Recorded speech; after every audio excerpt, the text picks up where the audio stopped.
बौद्ध धर्म हामी लामालाई चाहिन्छ त? म त भन्छु लामालाई चाहिँदैन त्यति साह्रो।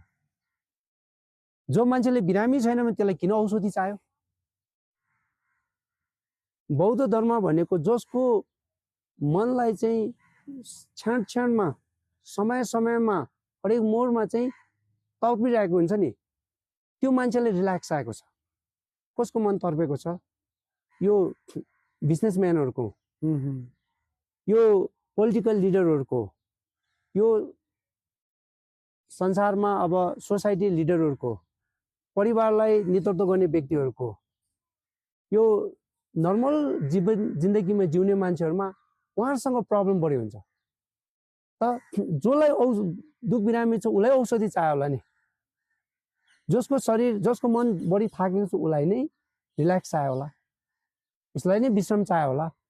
बुद्ध ज्ञान भनेको विश्राम भन्ने एउटा, कसरी विश्राम गर्ने, कसरी त्यसलाई निर्मूल पार्ने, बौद्धलीको मनलाई झर्किरहेको मनलाई कसरी शान्त पार्ने, त्यसको विकल्प हो। त्यो त लामा गुरुहरूमा त त्यस्तो खालको धेरै खासै समस्या हुँदैन।